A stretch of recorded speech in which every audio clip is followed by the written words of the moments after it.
I'm also a poet, and my two creative practices inform each other. In the art studio for a while, I've been working with primary shapes. I started with circles, but you open up a circle and you get a straight line. So for a while I've been working with squares and grids and cubes. That made other printed material that had grids interesting to me, like maps and ledger sheets. I had been also interested in finding a way to put words into my art. Well, I came upon some used ledger sheets, which have a grid, and they have words and numbers on them. So I thought, wow, here's a way. So I started using these used ledger sheets. Then one day I was at my writing desk and I heard a bunch of noise above my head. And my writing desk is underneath a skylight, and it was mulberry season.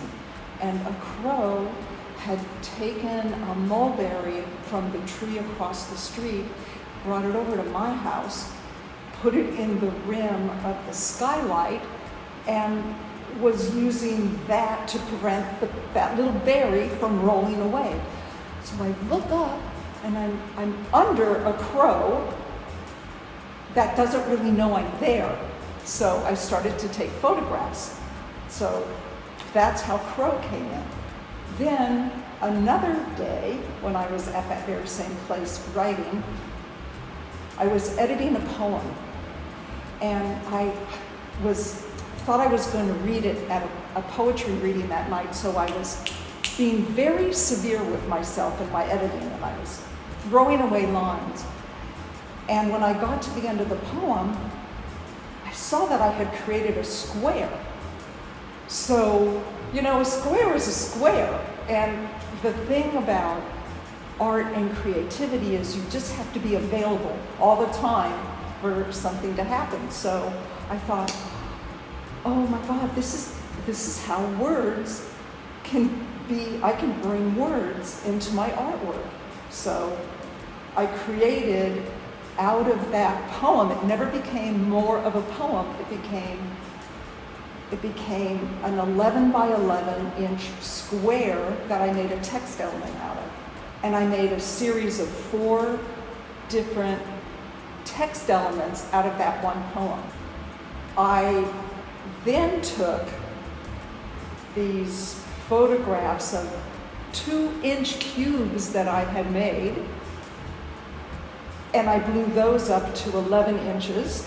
So I had now a square that was a picture of a cube, and I had a square that used to be a poem. And because I'm interested in primary shapes, I cut 1/4-inch strips out of both of these pieces, and I went A, B, A, B, A, B, A, B, and I put them together, and I got some random patterns on the surface out of a very specific foundational construction. So I knew what I was doing, but I would have no idea what it would look like until I was done. So that was very, very exciting to me. So then I took another picture of that, and it became, those pieces became elements for me. Okay, so maps.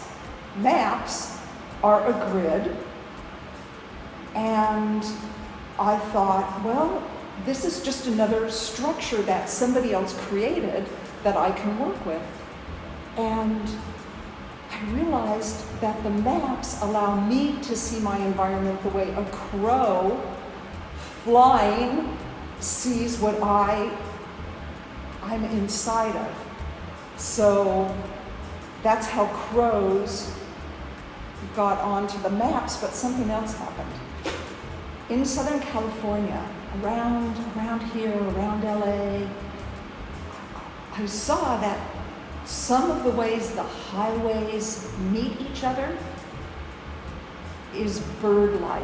So then I found birds drawn out of the way our highways intersect and interconnect with each other.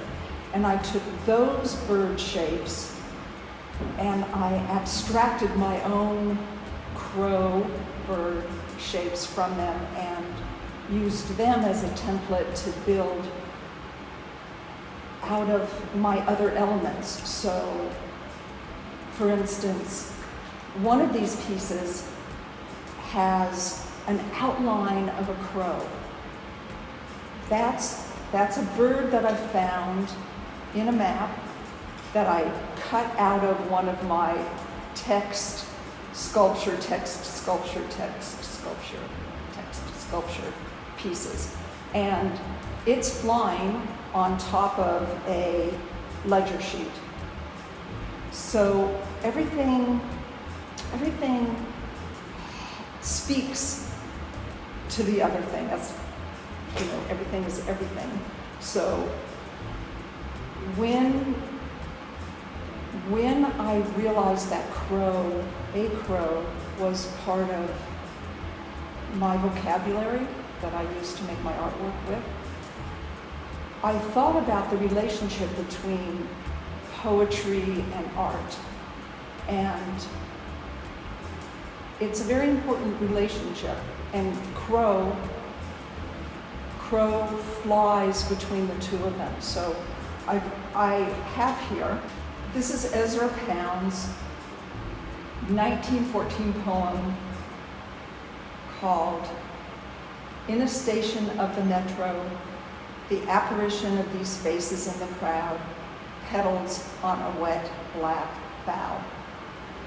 So in that poem, the title is part of the poem. It's a 3-line poem. But Ezra Pound was influenced by the 17th century Japanese poet Matsuo Basho, and his poem is credited with beginning modern haiku, and this is Basho's poem. "On a bare branch, a crow has stopped, autumn dusk." So now I too am part of this tradition of crows and painting and poetry. And why painting? Because Basho's poem was influenced by the Chinese art phrase, "a chilly-looking crow on a bare tree," and by a painting the Chinese monk in the 12th century, Mu Chai. I wrote a poem influenced by Wallace Stevens' poem called 13 Ways of Looking at a Blackbird, which is 13 haiku-styled stanzas about a blackbird in a tree. Or not about a blackbird in a tree, but it features a blackbird and a tree, and everything merges together. So I'm telling you this because I consider these crows that are part of my artwork to be Basho's crows. Now, he's got some cubes in his mouth, and that's because there's a relationship back still to primary shapes and squares and grids that goes through my work. Paper is so wonderful because paper can be 2-dimensional or paper can be 3-dimensional.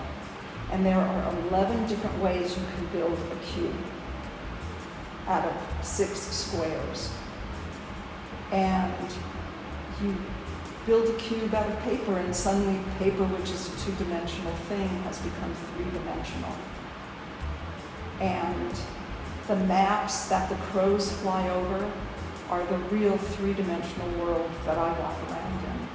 And so it's, it's all very much one thing is because of another thing and enabled by that thing or a different thing, which then becomes the next thing.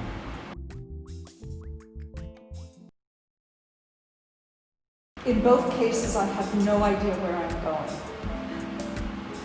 When something is finished, it looks like it couldn't be any other way. But when you're making it, you have no idea where you're going. So that much is the same about both of them. In my artwork, it's even broken down more because I just make things. Like, I just made these cubes, these little tiny cubes, because I was making little tiny cubes. And actually, this is a pattern, a cube pattern.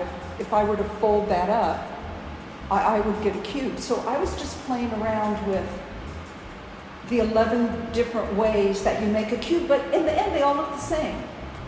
They're a cube, but if you open them up and there's something flat, they look different.